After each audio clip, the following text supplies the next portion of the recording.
Hello everyone. In this travel documentary, I'll be sharing a detailed 2-day, 1-night itinerary to explore Okayama and Kurashiki. From booking the Shinkansen ticket, riding the tram, visiting Okayama Castle, Korakuen Garden, Kurashiki's Old Town, tasting local food, staying at a traditional ryokan, plus a few tips to help you travel on a budget without any surprise expenses. Let's get started with this journey.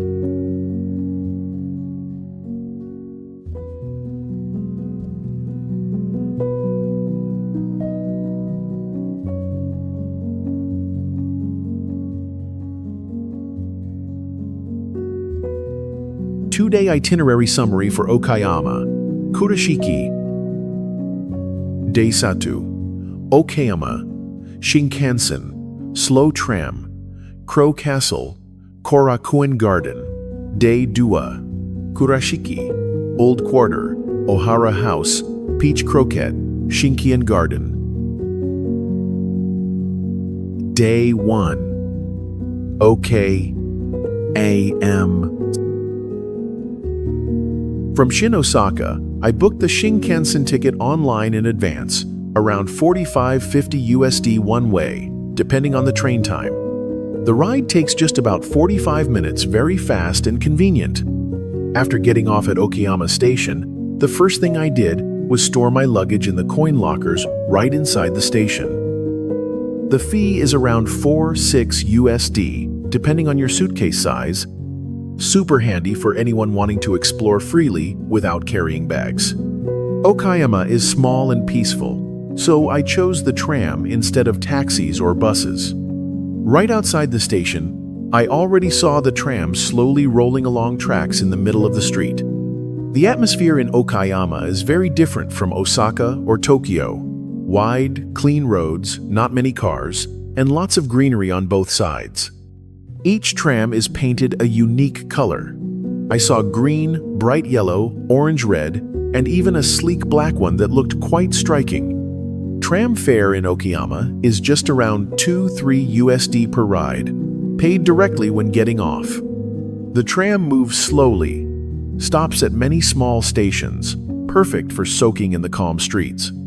I rode the tram a few loops to get familiar with the area before hopping off to begin my sightseeing. I visited Okayama in late October autumn weather, cool, at around 64-72 degree Fahrenheit, so I could walk all day without sweating much. If you love flowers, early April is also the best time as Korakuen Garden is full of cherry blossoms. But in summer, July, August, it's hot and humid, so if you're visiting then, don't forget to bring a hat, sunglasses, and a small water bottle to stay hydrated outdoors.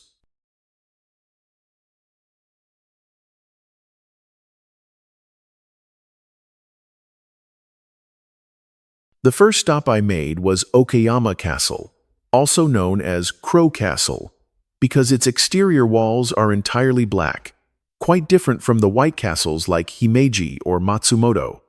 From the tram stop, it was just a few minutes' walk to the castle gate. The path was easy, clean, with greenery and small grassy areas on both sides. Admission is about $4-5 USD. Tickets are sold right near the main gate. As soon as I stepped into the castle courtyard, what I liked most was how spacious it felt. I walked around the courtyard, took some photos from different angles. Every spot looked great on camera. Inside the castle are multiple floors connected by steep wooden stairs. Each floor has its own exhibit, from samurai armor, swords, helmets, to dioramas recreating feudal-era Okayama. The top floor has a wooden balcony where you can feel the breeze as soon as you step out. The top floor has a wooden balcony where you can feel the breeze as soon as you step out. From here, you can see the Asahi River below, and across it lies Korakuen Garden. I paused here to rest for a bit, snapped a few photos, then made my way back down. There's a souvenir shop near the exit, mostly selling paper fans, magnets, and postcards with images of the castle. I didn't buy anything, just rested for a bit before heading to the nearby Tsukimi Bridge.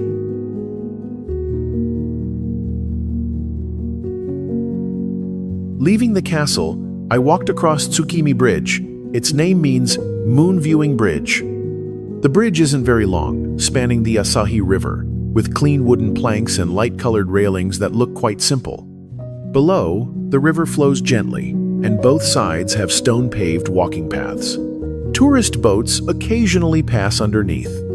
At one corner of the bridge, a few elderly people were fishing. I watched for a while, then moved on.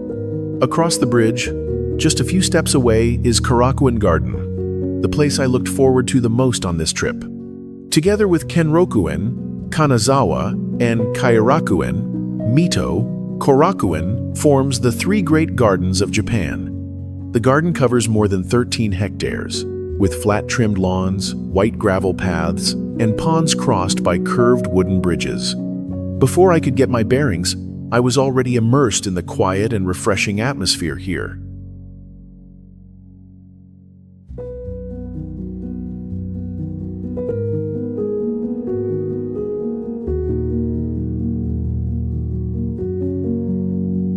Right at the entrance is a fairly large direction board, and I decided to take the long loop, stopping by Higendo Temple, a former temple now no longer in use, with only the tiled roof and old wooden frame remaining. From here, you can overlook the entire Korakuen, and in the distance, the silhouette of Okayama Castle peeks through the trees. Along the path, I came across the manji symbol, which may confuse some foreign visitors, but it's actually a Sanskrit Buddhist symbol, completely unrelated to the Western swastika. Since the garden is vast, and I didn't have much time left in my schedule, I picked quieter paths and rested on a stone bench by the lake. One corner of the garden features a peach-shaped boat. The peach is associated with Momotaro, the legendary folk hero that everyone in Okayama knows. After that, I stopped by a small shop selling karaage, Japanese-style fried chicken. The shop was tiny, with just a few wooden seats and a frying station right at the entrance.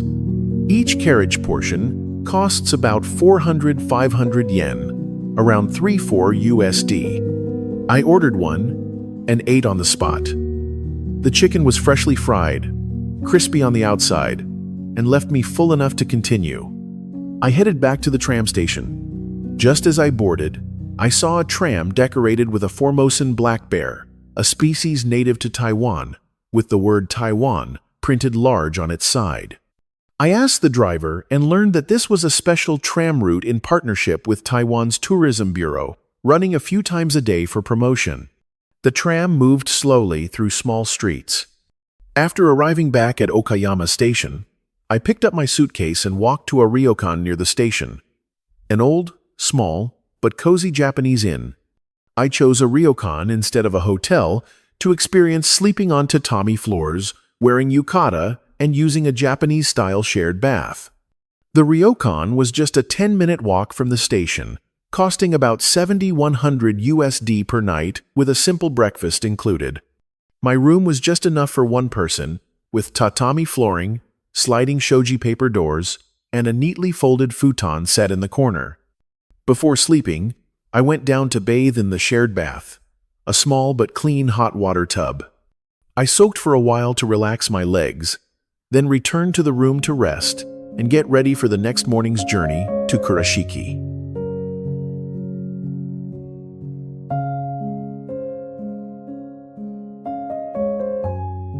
Day 2. Kurashiki. In the morning, I started the day by walking along the Kurashiki Old Quarter. The narrow stone-paved path is lined with old-style wooden houses, white-painted walls, dark-tiled roofs, and you can see some shops already lit inside, with souvenirs displayed on the porch.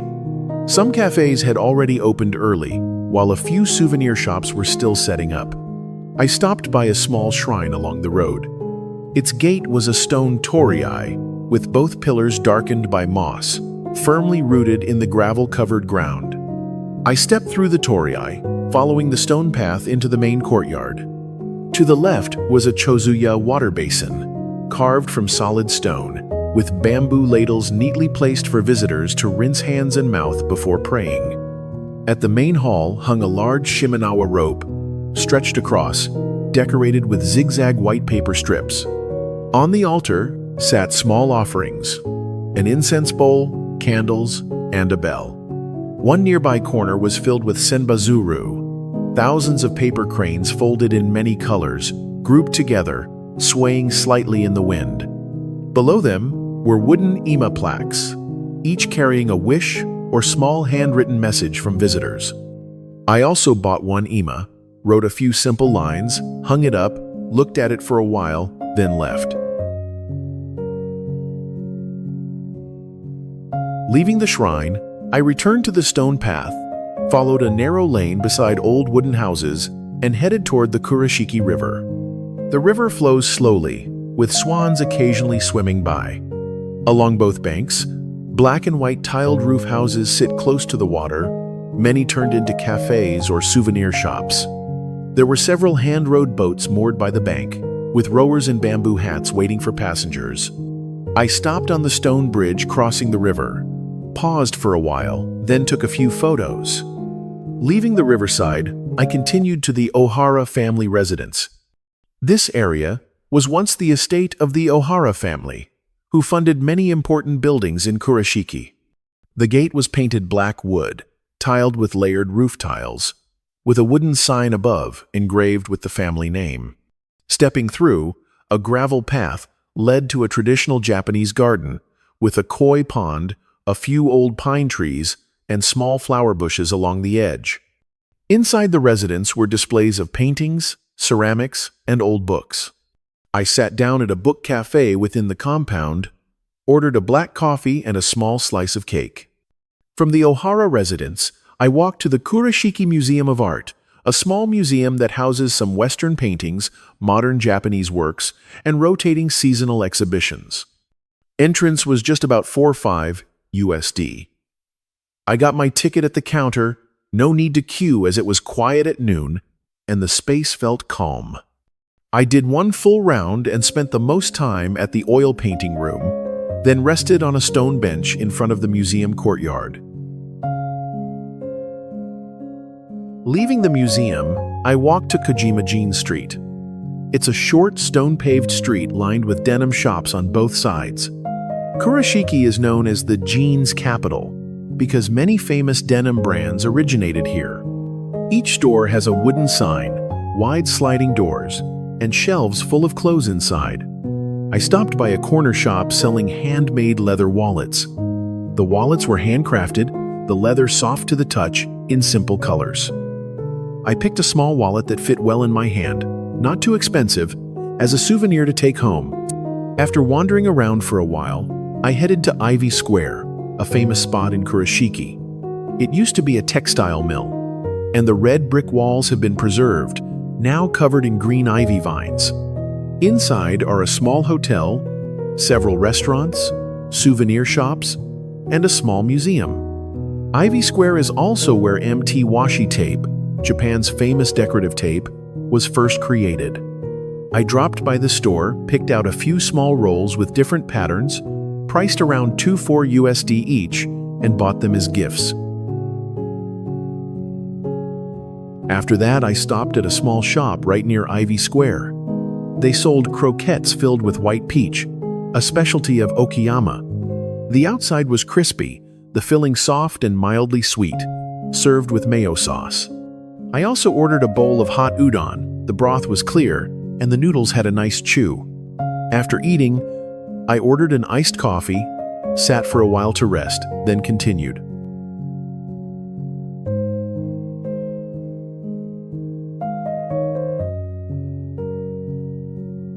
Leaving the shop, I walked a few minutes to the Kurashiki Folkcraft Museum, located near Ivy Square. This museum was once a rice storehouse, now showcasing old ceramics, woodwork, and hand-woven textiles from Kurashiki. Admission was about $3.4 USD. Inside was fairly simple, divided into a few small rooms. Each room featured a type of item: ceramics, plain wood items, hand-woven cloth, bamboo baskets, and daily tools like strainers, copper kettles, and clay pots. I especially liked the green-glazed pottery section. The bowls, jars, and plates still held their dark glaze, with hand-painted patterns that felt rustic. On the walls were old drawings showing pottery making, weaving, and transporting goods by handcarts from the early 1900s. One corner near the window displayed some old indigo-dyed kimonos, embroidered with white thread. The patterns were simple but elegant. The museum wasn't crowded. Just a few groups of elderly Japanese visitors came to look. I made a full round, read some of the bilingual, Japanese-English signs, rested a bit on a wooden bench in the corridor, then stepped outside to keep going. In the afternoon, I looked for a small ramen shop. Locals say it's in the top 3 best ramen spots in Kurashiki. The place was tiny, with only about 8-10 seats around the counter. I ordered a shoyu ramen, rich broth, tender pork, thin noodles, and felt warm inside after finishing. As evening came, I slowly walked to Shinkansen, a Japanese garden located just behind Kurashiki's old town. The entrance isn't large, just a simple wooden gate with a wooden sign hanging above bearing the garden's name. Stepping through the gate, I followed a gravel path lined with low bamboo and a few potted flowers. The garden isn't big. Walking slowly takes just 10 minutes to go around, but it's quiet enough inside to hear your footsteps crunching the gravel. By the pond, there are stone banks and a few large rocks where people can sit. I chose a wooden bench under a maple tree whose leaves were starting to turn light red as autumn was ending. One corner of the garden had several stone Toro lanterns. Light drizzle began to fall, tapping gently on the leaves and tiled roof of a small wooden house. As the air turned colder, I walked back to the ryokan. Back at the inn, I washed my face with warm water and made a pot of tea. The ryokan was small. The tatami floors smelled of old wood, and as rain tapped outside the porch, I lay on the futon and rested, ending a day of exploring Kurashiki.